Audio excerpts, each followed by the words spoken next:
विविध भारती पुणे ठळक बातम्या.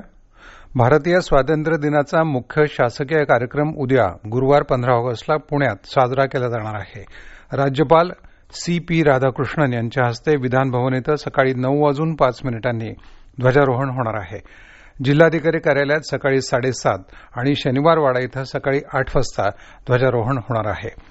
नागरिकांना मुख्य शासकीय समारंभात भाग घेता यावा यासाठी सकाळी 8:35 ते 9:35 दरम्यान ध्वजारोहणाचा अथवा इतर कोणताही शासकीय आणि निमशासकीय समारंभ आयोजित करण्यात येऊ नये. अन्य कार्यालयांना सकाळी 8:35 पूर्वी किंवा 9:35 नंतर ध्वजारोहण करता येईल, असं निवासी उपजिल्हाधिकारी ज्योती कदम यांनी कळवलं आहे. निवडणूक आयोगाच्या निर्देशानुसार स्वातंत्र्यदिनाच्या समारंभात मतदानाची शपथ घेण्याचं आवाहन जिल्हाधिकारी तथा जिल्हा निवडणूक अधिकारी सुहास दिवसे यांनी केलं आहे. डेक्कन कॉलेज, गोखले अर्थशास्त्र आणि राज्यशास्त्र संस्था, टिळक महाराष्ट्र विद्यापीठातील शिक्षक आणि शिक्षकेतर कर्मचाऱ्यांना वैद्यकीय प्रतिपूर्ती योजना लागू करण्याला मंत्रिमंडळ बैठकीत काल मान्यता देण्यात आली.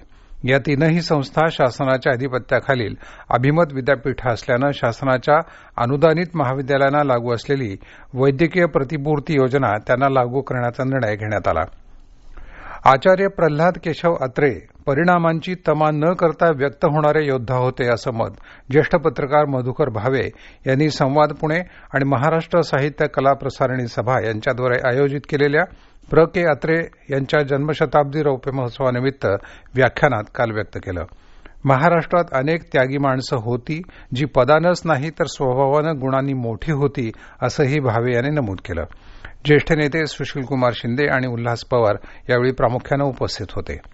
पुणे आणि परिसरात आज हलक्या पावसाची शक्यता आहे. कमाल तापमान एकदम वाढून 31 अंश सेल्सिअस राहण्याचा अंदाज पुणे वेधशाळेनं वर्तवला आहे. या होत्या आतापर्यंतच्या ठळक बातम्या. यानंतरच्या ठळक बातम्या सकाळी 9:58